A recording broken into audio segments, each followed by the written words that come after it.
All right. So, for this sermon, I probably say, as far as the title or something like that, probably render to Caesar what is Caesar's type thing. Because I was just thinking a lot of stuff has been happening recently, especially with my workplace. I'll share just a little bit about it like later on. But it did get me thinking about like how important for us to be practical when we approach the scriptures, and how we have to be confident and assured in that. Even also our intent for why we take up the faith and we carry this banner of Christ and we say, "Hey, Jesus is Lord. Part of.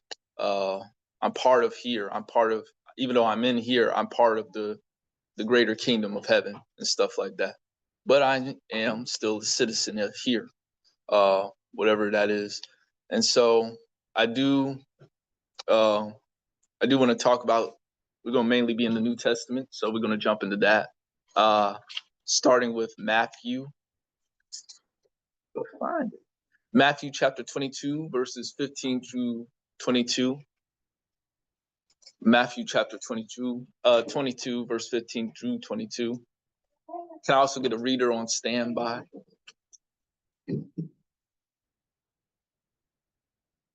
Eric. Hi. And so just some background about what's about to happen, what we're about to read. In the last chapter before that, Jesus made his triumphant entry, that whole episode where Jesus goes in on that donkey and stuff. He rolling in, and basically they're saying, Hosanna, Hosanna, Emmanuel, all that. And it's just kind of focusing, that chapter 21 focuses on a triumphant entry. Then Jesus steps into the temple, notices that, it's a marketplace running in the temple. Even also like some extra info, like, I don't know if y'all probably ever heard of Josephus, but Josephus is a guy who was like back in the day, chronicler type. He would write different things and catalog different things about the culture during that time. And so Josephus, in some of his writings, he mentions like the idea of Passover, how they went about during those days. He even mentions one Passover, they sold about a total of 250,000 worth of sheep to be used for like sin offerings and different things like that. So we can see why it's a lot of business going on. It's a lot of commerce going on in that part. And then Jesus sees that, he gets angry, gets the cat and nine tails, different things like that, goes in, starts flipping up tables and all that stuff. And then it mentions some other stuff about his authority being challenged, and then him responding to those challenges with certain parables, some of which you probably know and stuff like that. So, and then getting into chapter 22, the first part of that, he does mention another parable, the wedding feast. And so it's starting, there's some underlying tones that are going on right there. He's addressing a certain audience and stuff. So, and now, can I have you read verse 15 through 22? You're saying chapter 22, verse 15? Yes, sir. Okay. Paying taxes to Caesar. Then the Pharisees went out and laid plans to trap him in his words. They sent their disciples to him with the Herodians. Mm-hmm. Teacher, they said, we know that you are a man of integrity and that you keep the way of God in accordance with the truth. You aren't swayed by men, and you pay no attention to who they are. Tell us then, what is your opinion? Is it right to pay taxes to Caesar? But you just knowing their evil intent. You hypocrites, why are you trying to trap? Show me the coin you for paying the tax. They brought him a denarius, and he asked them, whose portrait is this, and whose inscription? Caesar's, they replied. Then he said to them, give to Caesar what is Caesar, and to God what is God. When they heard this, they were amazed. So they left him and went away. Mm. So I just want to quick open up to the floor. Why do you think that they left amazed, basically? And get multiple people. It's because when people are just looking to trap you, it's like when they discover they put their foot in their mouth, they don't like it. So what they do, they just automatically don't want to be around. Okay, that's one reaction. Yes. Yeah, That's that part of comes it. to trap him, and that's it. No way they thought. Right back at that because what he said are them to make the decision. Caesar what the decision to God. They got to make that decision. Exactly. Right. I think it, like what y'all said, I think it kind of shows like the heart behind the religious leaders at the time, as far as like them wanting to come up with a reason to get at Jesus, to pick at him because of what recently happened, what's been happening in the past few chapters and stuff like that. So here comes the contention. And so definitely parts and stuff like that to pull from this is the idea that when you go out, whether it's your workplaces or out there and stuff like that, folks are going to see your faith. And then expect folks to ask about your faith and to bring up different things about it. So if you have issues as far as like being challenged or being asked a question or a different thing like that, we got to get ready. You got to be ready for that. You got to be ready for that. Because I think it's just good to be. I don't think it's bad to be able to like have a disagreement with somebody or argument or anything like that. But it's about the heart behind that and not getting caught up in those emotions and stuff like that, but getting to a better understanding. And so folks are going to ask you that question. So definitely be confident in the answers that you're given. Because right here is like they were pulling off of their, being petty and the idea of like what recently happened in the previous chapters, and just they just sick and tired of Jesus at this point. But they couldn't really get at him because he was the Word, and he understood the Word better. He understood what was going on better. He was God and stuff like that. But it shows how important it is for us, that character of Christ that's practical and what we are able to use is to be able to know what we're, what's going on basically. So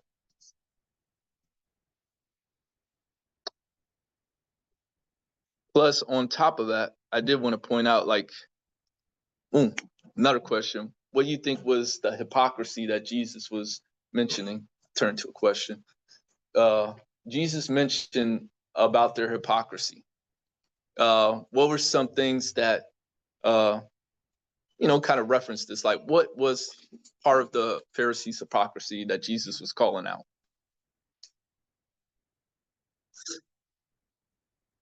They wasn't there to honor him. They were just there to trap him. Okay. Look to find ways to have him murdered. Okay. Okay. Good point. Anyone else?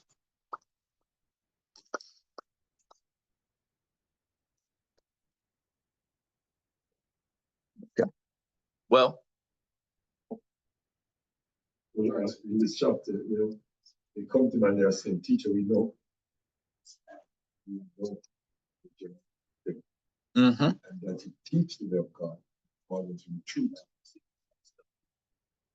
You answer it well, but you pay no attention to who you are. Thursday, what's your opinion? And if they believe all that, then they will be seeking advice from him, they will follow him, but they are not. Really against him. Right. So they're playing on a character and stuff. So hypocrisy, we're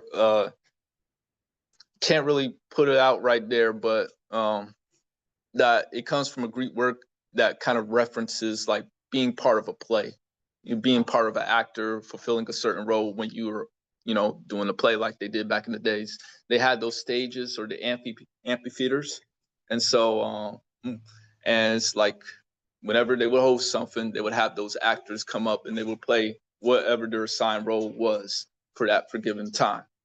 And so I think that kind of ties with what they were saying, is the idea like the Pharisees were putting on a rules or playing on a sort of thing, a role that benefited them whenever that given time was.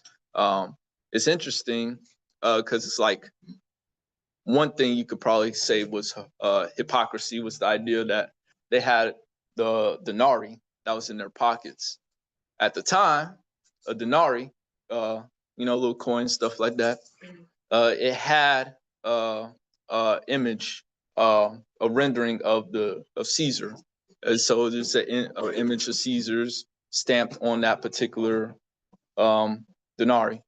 And then not just that, but not too long ago, during that particular time, the government, it was a little bit after Julius's death, Julius Caesar and stuff, but going into there was like the government passed the statute, passed the law and stuff like that to honor Caesar by deifying him as divine, basically saying that Caesar was a god king type thing, kind of similar to the idea of Pharaoh and stuff. And so you got this graven image of Caesar put on something as small as a denarii. But this thing is they're focused on, part of the Pharisees' job was, yes, to bring in coffers and stuff like that, money for the temple and all that. But they were so honed in and focused on certain things that they would, kind of make space for that. The idea of being able to sell and host that marketplace with inside the temple, which was supposed to be sacred space. And yet you got the idea, object with a graven image on it in that same space, that God, that was dedicated to God. And so God, if you know, in the Old Testament, the 10 Commandments and stuff like that, they talked about what thou shalt have no other gods before me, thou shalt not make graven images and stuff like that. So it's those little things. And even though it's like, well, they were just participating in the economy and stuff like that, that's where they were. Yes. At the same time, an object that focuses and acknowledges that Caesar is not just king, but God is inside the sacred space of God's temple. And God is not a fan. If you want to ever, if y'all read the Bible and stuff like that, the thing that quickly gets on God's nerves, under his skin and stuff like that, is the idea of introducing idols and idol worship or some reference of that within his sacred space. So Also, what the religious leaders didn't realize back then, that they was opposing to God's command. Everything they brought to Jesus was bearing false witness. And that's actually one of the commandments that God actually gave about do not bear false witness. So, literally they was putting aside the commands of God for their own desires. Jesus said that himself too. Yep, you can say that. They were putting aside certain commandments or finding ways around certain commandments, because at that time there was this culture of being able to add to or explain those commandments with other things and stuff. So now for the next part, I'm gonna go to Matthew chapter 17, verse 24 and 27.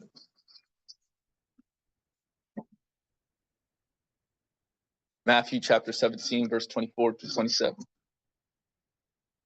Can I get another reader to read that? Thank you, Josh. Matthew chapter 17, verse 24 to 27.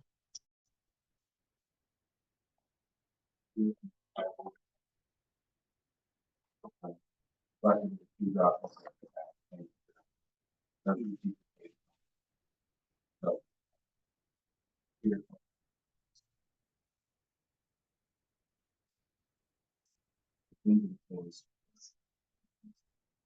Children from others be answered, and children are exempt, so that we may not cause offense. Go to the lake and throw out your line. Take the first fish you catch, open its mouth, you will find 4 dropping points. Take it and give it to them for my tax.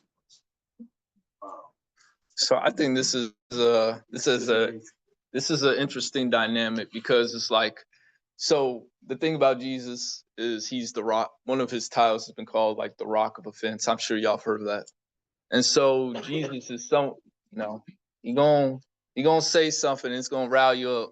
Like even just reading about some of the stuff he said and did, and just how his behavior is kind of like challenging. I felt challenged many times. I'm sure y'all feel challenged.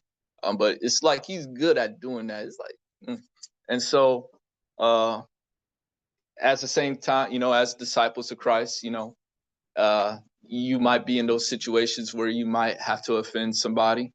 So I would say, definitely we want to be tactful about those things, but don't be afraid to offend anybody now. Your faith is your faith. So boom, keep your answer, stand on that, stand on business, as they say. But I think this is interesting because this particular is considered a miracle, but it's a miracle that's like the idea is not to necessarily offend, at least for, you could probably say for the time, not offend those. And so I wanted to ask y'all about this. What are y'all thoughts as far as hearing this, in relation to what we've already read about the rendering to Caesar what is Caesar's?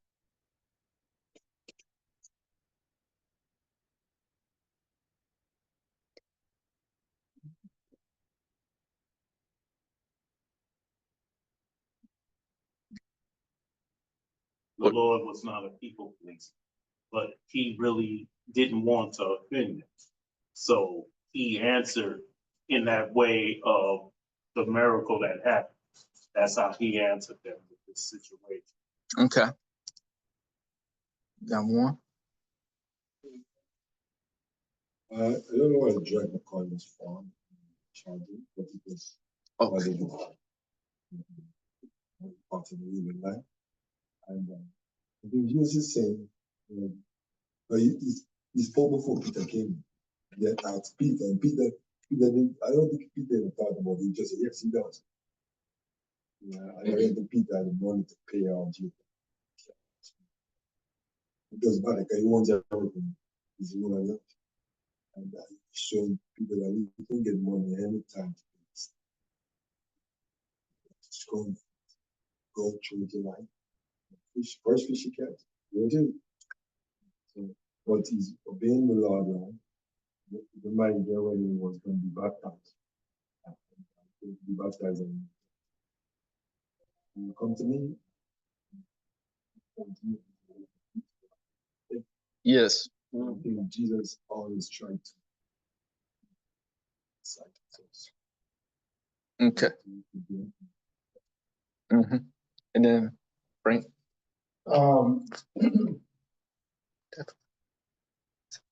What I've taken away from the very opening of this of Matthew, it's establishing the law of paying taxes, and some of us try to find, well, even today, people still try to find loopholes in which to not pay the taxes, right? So here, that's why it's mentioned about the children. Well, hey, children are tax write-off, right? I mean, so I think this is really confirming that Jesus is stepping up, saying that, well, you know what? I created everything, but there is a form in which we're going to keep society moving in a direction.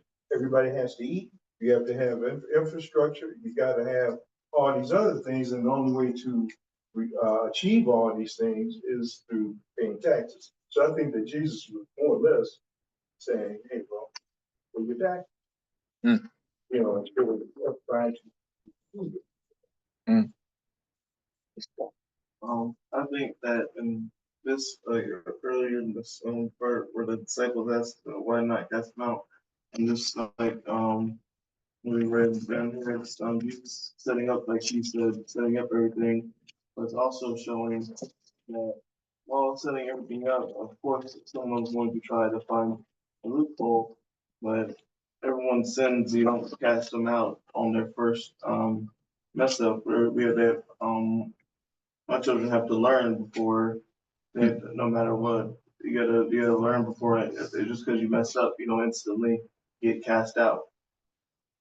Okay. To learn so eventually you can follow the Lord in the right way and learn how to be righteous. Okay. Thank you for that. Anyone else? 3, 2, 1, boom. Okay. So a lot of everybody said some good points and stuff like that. I didn't mention it, but so the Dramica, what it was used for as a temple tax. So that tax was gone towards the temple and stuff. So, and it was customary, common practice for especially, the Pharisees and among them, rabbis and different things to set aside a certain amount for that particular, for the upkeep of the temple. And so you can kind of look at all that kind of goes into that. But I do want to point out that part of it is the idea that I like when you mentioned like how Jesus allowed himself to be baptized and stuff. Like Jesus knew his rights. Jesus knew who he was, like to the very bone. He knew that he was, like you said, he was Son of God and all that stuff. But he understood that, there were certain times where it's like, let me kind of show that, let me step into that role, or let me address that right. And then there are certain times where you just kind of let things play as they did. I think there is a certain strategy behind that, a certain method to that.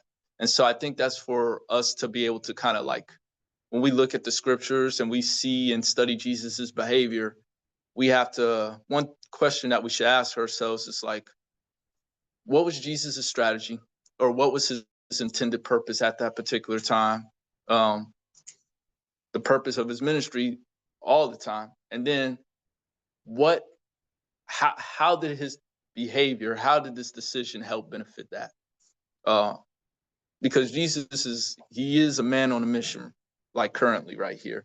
And so I think, like y'all mentioned, like part of the reason why he didn't want to offend some of the people at the time was because he didn't want to cause any unnecessary pushback. And so, I mean, it's a different story compared to what we read earlier about the rendering Caesar and stuff, because that was during Passover, and that was already around that time where Jesus knew that it was his time to become.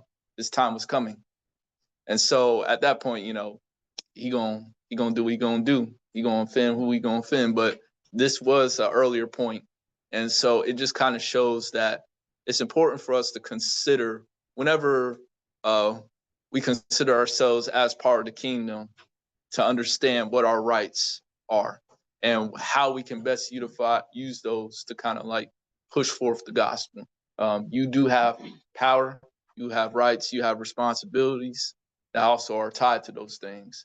And so it's important for us to be able to know those things and understand and upkeep those things, because that's what's going to lead us to do the right, show that right behavior before Christ. Maxine. When teaching, you can always tell what's right, but it's also easier to show what's wrong until you teach what's right. And that's what Jesus has done throughout the whole Bible, to show what's wrong, to show what's also right. Mm-hmm. Yes. Also, the Lord has incredible wisdom. Mm-hmm. He knows that those teachers of the law was going to cause a scene. Now, if you know that type of person is going to cause a scene, Yep. you're not going to approach them in that way. I've heard that so many times, even in church. about the minister saying, if you know that person is gonna cause a scene, you don't want to approach them in a certain way directly. Yeah. So, you know, that comes with wisdom. Yeah. And this ain't to make fun of everybody or nobody like that, but I think we all know a person like that stuff. Like you try to bring something to them and then they gonna take it up to 10, 20. Hello. It's like, yo, I mean, Hello. I'm just trying to just point out, you know, something. And it's like, you know, you don't want to rile them up and stuff like that, but something might just need to be addressed or something that's like, okay, how am I going to take it and stuff? Because yes, our job is to push forth the gospel. Our job is to definitely represent Christ's character. And so Christ's character does offend in certain places throughout the world, even.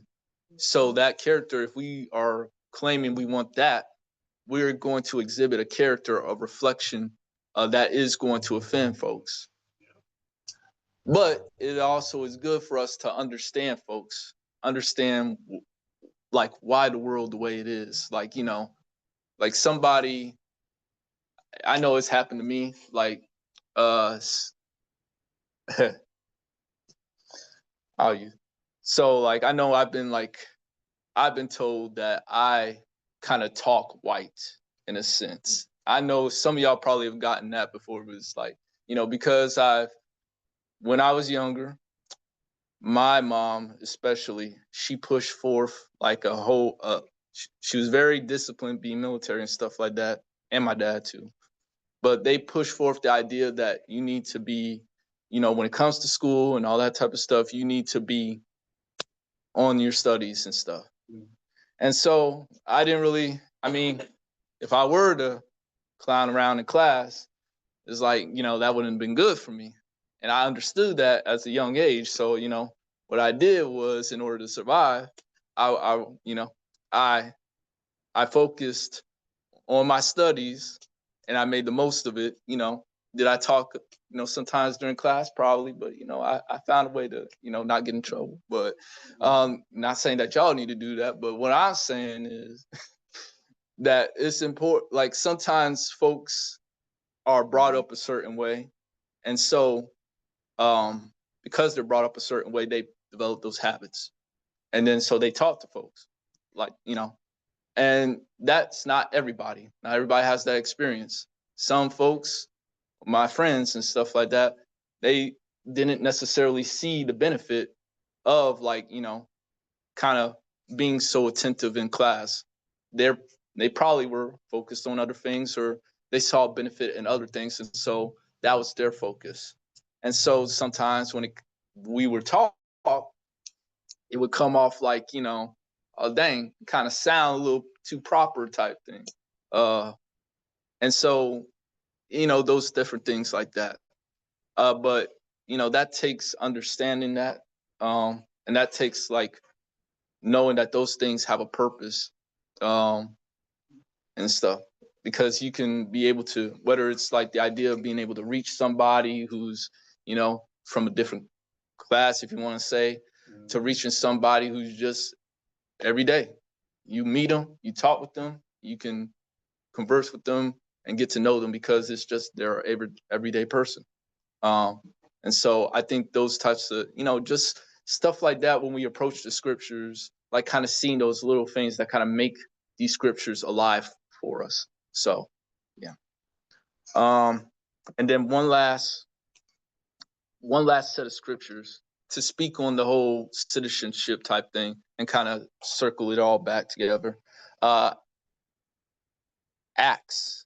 And actually, I'm gonna need a few readers. I'm gonna need 4 readers. So who wanna? All right, Eric, put that in. I see, man. Oh, okay. So for the first reader, I need Acts 16, 37 through 39.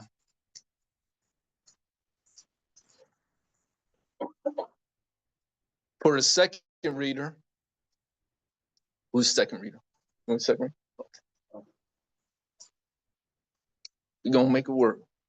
Second reader, Acts chapter 22, verse 25 through 29.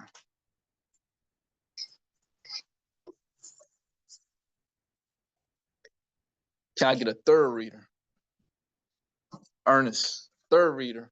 Acts chapter 23. You do 25 to 28.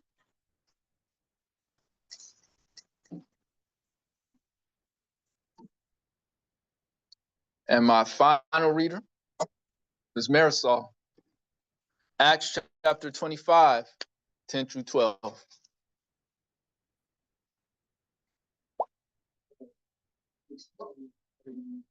7 to 39. And before we start reading, I just wanted to point out about this third part, the idea of being able to know our rights as far as citizens in God's kingdom and stuff, because to tie it back, Jesus understood who he was. He understood that, the temple, as good as it is he's the Son of God and he's the true temple. He was the idea of being, God coming down and inhabiting and dwelling in a place on earth. And he is the perfection of that. He is the best example of that. But not to offend some people, partly paid that Dromica tax and kind of showed that. I think that took understanding of who he was in God's eyes, and even also as a citizen of the kingdom of heaven, kingdom of God. And so now it's like the other side of it. You go to a man named Paul who understood not just his role as far as citizen of God's kingdom, but also citizen as a Roman citizen. So, okay. But Paul said to the officers, they beat us publicly without a trial, even though we are Roman citizens, and threw us into a prison. And now they want to get rid of us quietly? No. Let them come themselves and escort us out. The officers reported this to the magistrates, and when they heard that Paul and Silas were Roman citizens, they were alarmed. They came to appease them and escorted them to prison, requesting them to be specific. Thank you. Okay. Can I get Acts chapter 22, 25 through 29? As they bound him with Paul said to the centurion that stood by, is it lawful for you to scourge a man that is a Roman and uncondemn them? When the centurion heard that, he went and told the chief captain, saying, take heed and thou dost, for this man is a Roman. Then the chief captain came and said unto him, tell me, art thou a Roman? He said, yes. And the chief captain answered, with a great sum obtained, I this freedom. And Paul said, but I was born free. They straightway they departed from him, which should have examined him. And the chief captain also was afraid after he knew that he was a Roman, and because he had bound him. I forgot my glasses. No, you good. Thank you. Thank you. You got Acts chapter 23. I think it said 24 to 28. Yeah.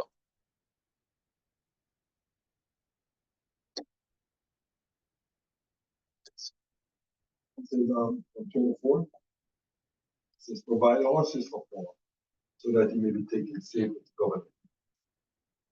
He wrote a letter as follows. Claudius Lysias, to his excellency, governor Felix, greeting. This man was seized by the Jews, and they were about to kill him. But I came with my troops and rescued him, for I had learned that he's a Roman citizen. I wanted to know why they were accusing him, so I brought him to their Sanhedrin.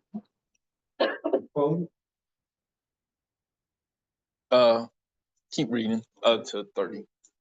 I found that the accusation had to be with questions about the law, but there was no charge against him that deserved death or imprisonment. When I was informed of a plot to be carried out against the man, I tell it to you at once. I also ordered the requisite, I also ordered accusers to present to you this case. Thank you. And then Marisol, Acts 25:10-12. Well, Yes. I am now standing before where I ought to be tried. I cannot go any wrong. You yourself know very well.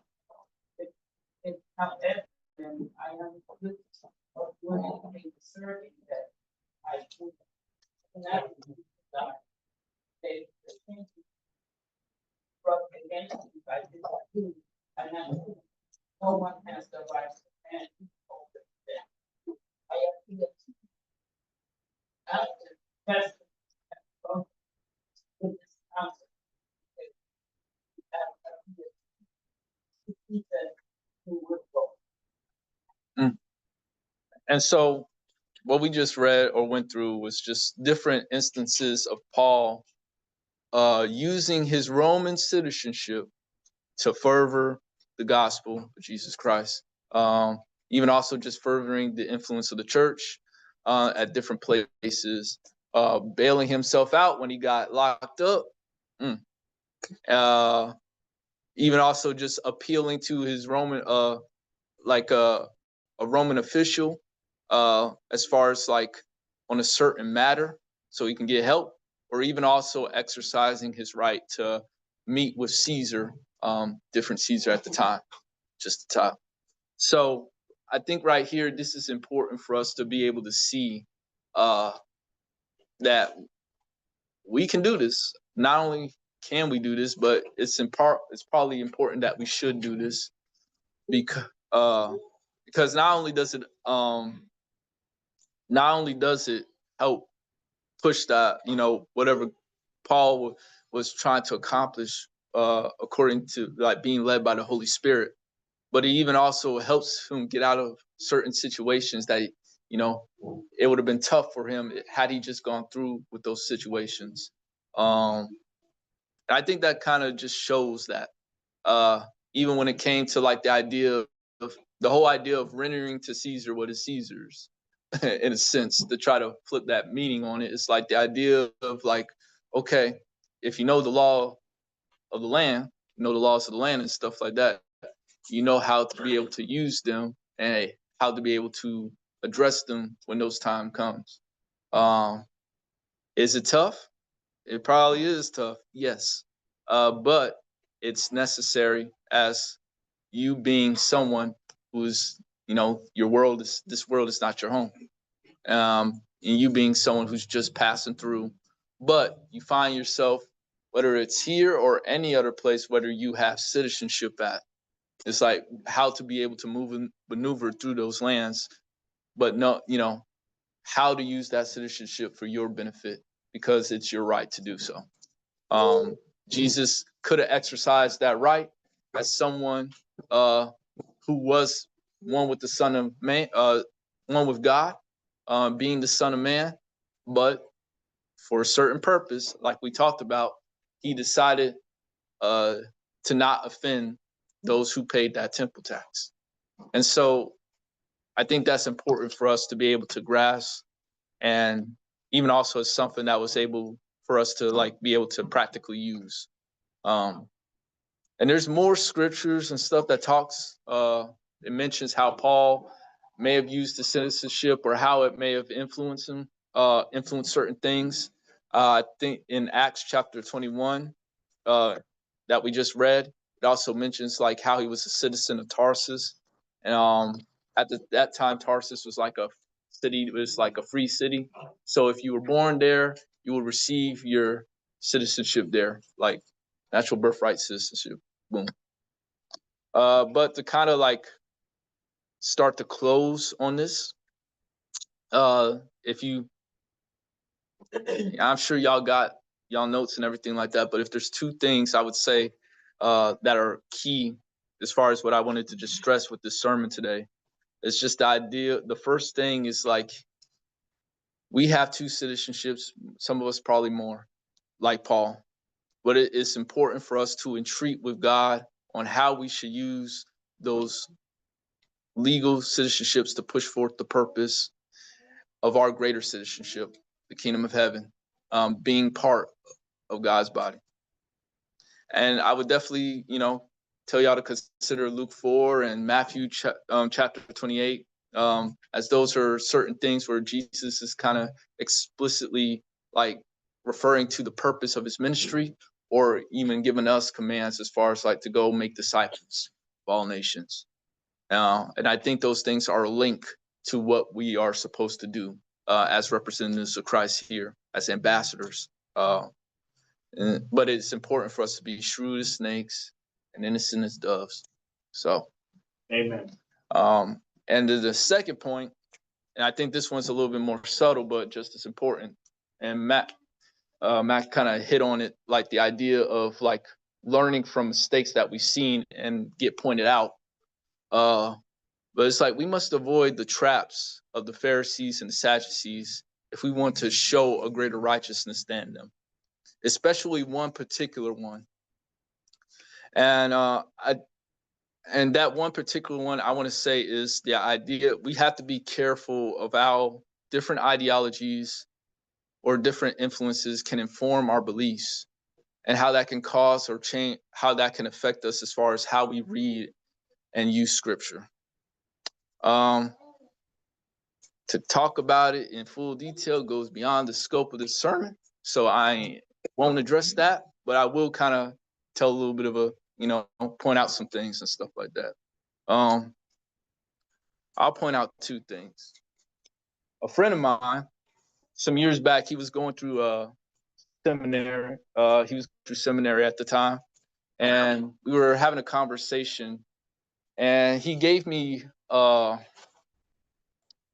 reference, and it was like talking about how they did research about how people kind of read the Bible, how they interpret things in the Bible, and even how things kind of how kind of like certain scriptures, certain things like jump out to them. This study was like done on, and if you want me to post it in the group me, I can do that. But this study, for anyone who's interested, this study was done on the passage of the prodigal son. And the researchers, what they did was they took this and they pulled a sample from different people from the United States, from, I believe, from Russia, and then also a group from Africa. And they asked people to read this particular passage and just kind of like ask the things, like the question was, what caused the prodigal son to, go back to his father's house? So they had those folks read it. They had those folks gave the response, and then they recorded it. And so the paper talks about how the Americans, the reason why they said that the prodigal son returned was because he was wasteful. He took the treasure, his inheritance, he blew it, and then it's like boom, he went back because he was broke. The Russians, the group, they mentioned how the trigger for his return was the fact that there was a famine in the land. And if you know, that was the thing that kind of stuck out to them the most in that particular thing. And then the Africans group, they mentioned the idea that, well, he didn't have anybody to give to him at that particular time. So it's like all the stuff that happened, but because he didn't have any assistance, to the point where he was just eating like a pig and just kind of like, actually envying the pigs and how they were eating and stuff like that.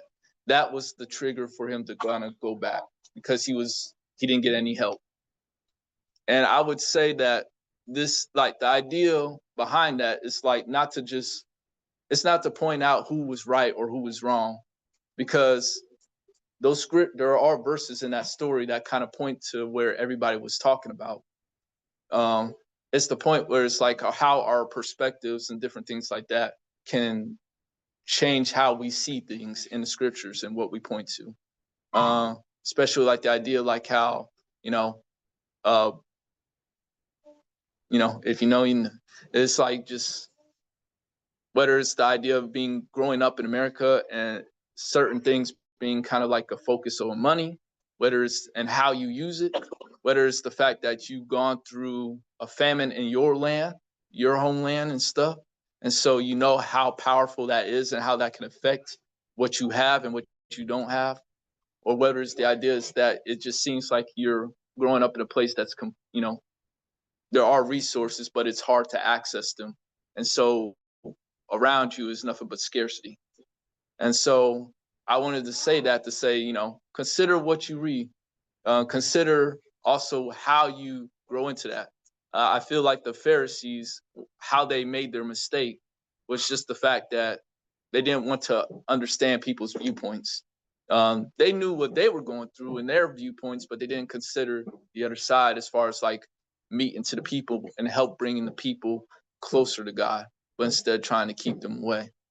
And then even also to jump into the second part about the Pharisees, like the idea that they were in a tough position. The Pharisees were in a tough position.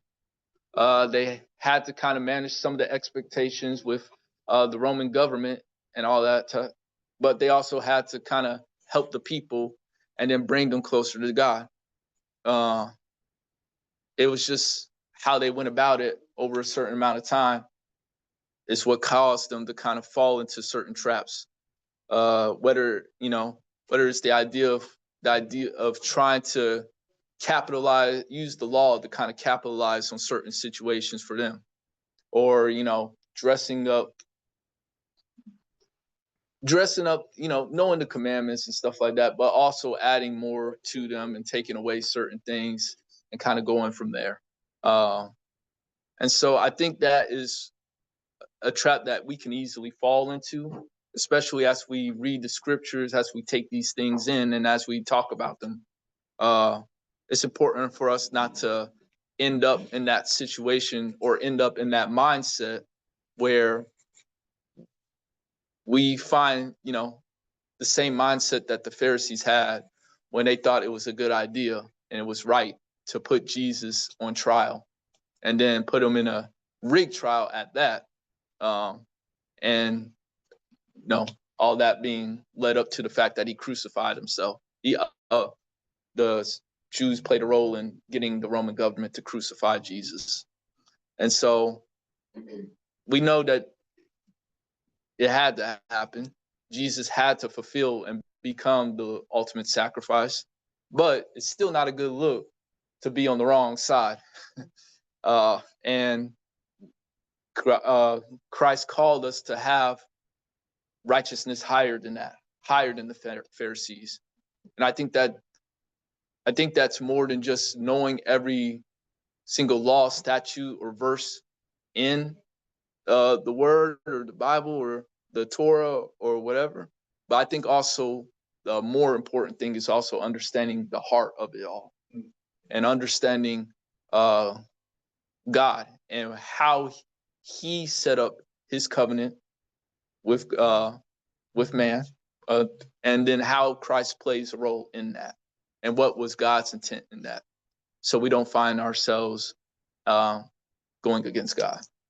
I said all this to say like even recently, like I mentioned this past weekend, a lot of my co-workers are up in arms because they got an email.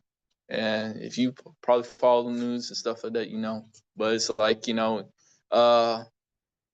Doge and Elon, they send out an email as far as like, 5 bullet points of what you did today. And if you don't respond during this particular time limit, then you're fired. Well, consider this as a resignation, this letter as a resignation. And I'm saying this not to necessarily say whether this is good or bad. But I'm more so stressing this because I think it's important for us to know how, understand how Christ would respond, or what he would lean to as far as a response, as far as when it comes to dealing with certain things. Because yes, there are laws that mention that this might be an illegal thing that you can do, that you can't do. However, that doesn't necessarily mean that things ain't gonna get done when they need to get done. Uh, I got my computer with me, so and even though I know that I'm a different status, so I didn't necessarily get the email. You best believe that I'm like looking, let me make it sure. And shoot, a lot of us, we gone to, Chat GPT, Copilot, kind of help us with the responses and stuff like that. I ain't saying like generate all the responses. I could generate some of my stuff. I'd be working. But I think it kind of still shows how, the world is crazy. Things are going to happen, and we're all going to get these events that pop up. It's like, hey, what you do? Hey, how are you going to respond? Hey, what is this? Hey, do you deserve to be here? And I think those are opportunities for us to show that not only not only are we people of God, and that we know where we stand as far as God in our relationship with him, having the right mindset for those things, but we also know what's going on while we're here. We know. And so, and last one, like, just, it's important for us to understand that. I remember watching this video, as far as like, it's called Rebel HQ. Mind you, it's not about being a rebel or anything like that, but it's a channel on YouTube about knowing laws and stuff like that. And because like some of y'all probably have gotten that talk or mention from your parents and stuff like that about like how you better know some stuff, because if you get pulled over, or you get asked about certain things, you should know your rights and being able to address those things. In this video, that kind of happened to this young man. He got pulled over, and the judge, prosecutor tried to take him in there, but the judge wasn't having any of it. He kind of addressed that particular situation, because the judge was like, well, what's the probable cause for the cop pulling this man over? And that was where that conversation happened. That basically that battleground was like, what is the probable cause? And the prosecution didn't necessarily have a good probable cause, so the judge threw it out, and the judge was heated. Like he was being petty like Jesus, and it was good. But it was the idea of like knowing what that is defined, and knowing how that works. And so, I mean, as important as it is for that, like, ask yourself the question, like, are we good with handling those things when it comes to the scriptures? Are we good at handling those things when it comes to our rights as natural born citizens, or those who've earned citizenship? Know those things, and then being able to have an answer for those things when the time is right. That's what it means, I guess, partly to grow up. And yeah, so that's it.